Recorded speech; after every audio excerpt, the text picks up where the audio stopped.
What he was saying, Jordan Peterson, is that if you push this nonsense on society, the nonsense that call him cis male, there will be massive pushbacks. Okay, let's pretend that he wasn't issuing a threat. I'll give you the benefit of the doubt on this. Let's pretend that guy at the bar going, you step closer and you see what happens, is just a broad general sense of societal pushback. Let's pretend that's true. Then what he's saying is, let's look at how many people are going to go, yeah, because ever since Jacques Cartier paddled up the St. Lawrence and, the pilgrims landed at Plymouth, it's been this way. Therefore, it'll destroy the fabric of society. If we allow that in 2023, science shows us that the prevalence of people who experience intersex expressions of their genetic, we're not even talking about the construct societally, we're talking about biologically. The prevalence of people who, let's say, have a male sex package and a female hormonal package, there's people who literally have XY chromosomes, so their bones in 100 years, you would have 110 males on the island. Those bones wouldn't tell you the fact that that person has breasts and no penis, because that happens. In other words, science, i.e. people who exist, and healthily if we fucking let them, those people with the prevalence of twins or people with red hair have expressions that aren't cut and dried in the way that back in Jacques Cartier's binary days and whoever the heck the Santa Maria, the Nina, and the Pinta Captain's binary days were allowed to grow. That's not even getting into the fact that the construct is one that's absolutely homo and transphobic. You are this way from birth, period. You're taking over the factory and you don't like men, son. Yes, Dad. Come on. We're beyond that. We've grown beyond that. So basically the pushback is a bunch of Neanderthals. And by Neanderthals, I don't mean they're all tough. And but I do mean they're knuckle draggers in the sense that they're going, good enough for 1480, good enough for me. What, you want to lock it back there, buddy? Many of them do, by the way. On a total side note, I love when people are like, what the founding fathers intended. I'm like, really? You're going with people who didn't want people of color and women to vote? Because that's what they intended too. Stop miring ourselves in a past. The present, including the science, says that there are people who don't fit in a binary assignment. By the way, you can look this up. There's a great Forbes article that talks about this. Doctors have in many cases, not rampant, done surgery on kids who confuse them, where basically they'll present maybe a little more closer to male but have XX chromosomes, and the doctors will be like, you should do operations. There's one kid who doctors recommended 10 operations by the time he was 10, I think it might even be 15, to make him more normal.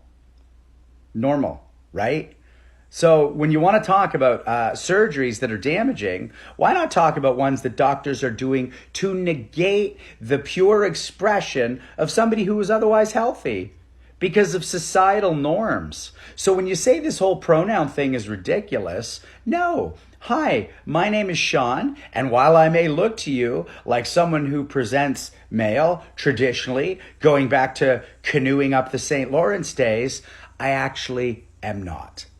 So if you could please refer to me as they, them, or she, her, or whatever. Not that ridiculous. What's ridiculous is the insistence on Neanderthalism. Technically we're not even Homo sapiens. We're Homo sapiens sapiens.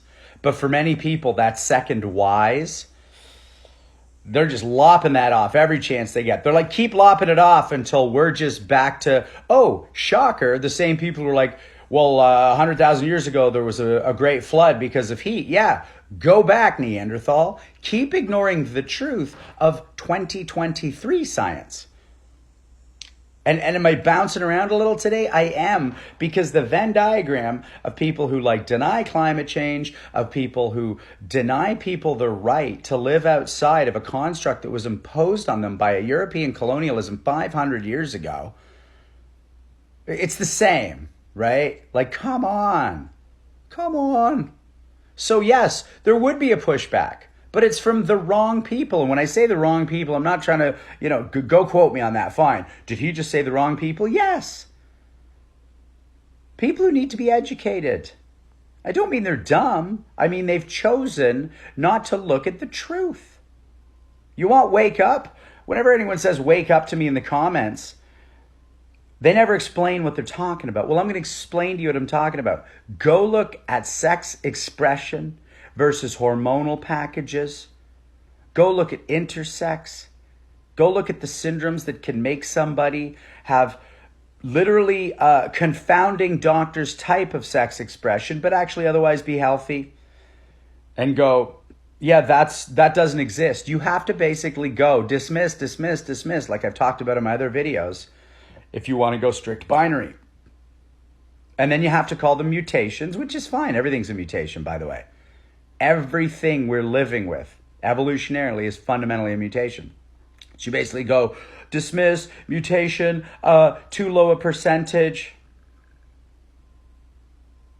We're lucky enough that we live in a society where this can be the discussion, where there's no bombs being dropped on us, and where our rights are absolutely intact, except for these people whose rights are being taken away. And then when they fight for it, everyone goes, see, look at them screaming.